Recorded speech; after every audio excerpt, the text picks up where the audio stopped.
అప్పటి ప్రభుత్వం అనాలోచిత 10 రెట్లు పెరిగింది. 10 రెట్లు పెరిగింది.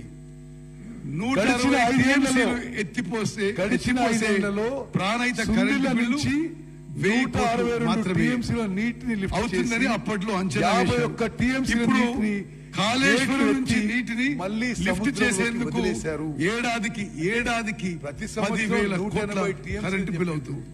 5 ఏళ్ల పాటు పూర్తిగా కాళేశ్వరం ప్రాజెక్టు గురించి 5 ఏళ్ల పాటు లెక్కేస్తే నేను కొన్ని విషయాలు ఈ సభ ద్వారా యావత్ తెలంగాణ ప్రజానికి తెలియజేయాలి. మళ్ళీ 51 క్యాగ్ రిపోర్ట్ లోనే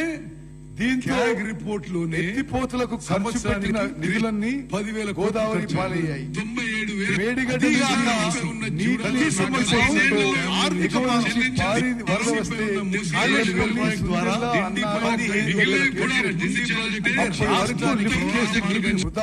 కాళేశ్వరం ప్రాజెక్టు ద్వారా 25,000 కోట్ల కరెంటు బిల్లులు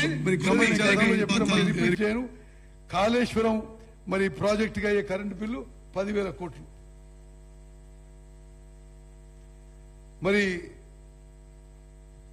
అక్కడి నుంచి అన్నారం, అక్కడి నుంచి సుందిల్లా 3 చోట్ల ఒక క్లారిఫికేషన్ 180 టీఎంసీ లిఫ్ట్ చేసి శ్రీపాద ఎల్లంపల్లి ప్రాజెక్టులో నీటిని లిఫ్ట్ చేసి తెలంగాణలోని 7 ఉమ్మడి జిల్లాలకు సాగునీటి అందించేందుకు ఈ భారీ ప్రాజెక్టు చేపట్టారు.